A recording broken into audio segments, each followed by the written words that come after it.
Un ricordo che non sbiadisce col tempo, un eroe dell'antimafia il cui sacrificio resta indelebile nella memoria. Parliamo di Giuliano Guazzelli, il mastino della mafia, la memoria storica di Cosa Nostra, brutalmente ucciso il 4 aprile di 21 anni fa. Oggi, a distanza di tanto tempo, le istituzioni hanno voluto ricordare il maresciallo ucciso con una serie di iniziative. Prima nella chiesa di San Calogero con una messa, successivamente nel luogo dell'agguato lungo la bretella del viadotto Morandi e infine alla caserma dei carabinieri di Villa Seta intitolata alla memoria proprio di Guazzelli. È una figura fondamentale non solo nella storia dell'Arma dei Carabinieri, ma direi nella storia di questa città, di questa provincia e del nostro paese.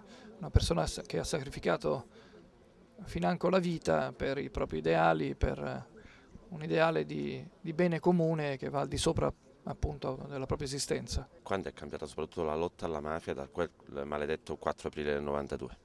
Moltissimo, perché ci si è potuti giovare enormemente della capacità di lavoro e delle attività di investigazione fatte da uomini che hanno dedicato al servizio per la collettività interamente la loro vita, e uno di questi certamente un esempio luminoso è la figura di Giuliano Guazzelli. Io lo ricordo, era un carabiniere all'apparenza atipico, lo avrò visto solo una volta forse in divisa e stentai a riconoscerlo. Lavorava fino a notte fonda e qualche volta non aveva neppure il tempo di rasarsi la barba, ma era un uomo che aveva una memoria dei fatti intelligente, quindi che aiutava a comprendere, a leggere quello che era il divenire continuo.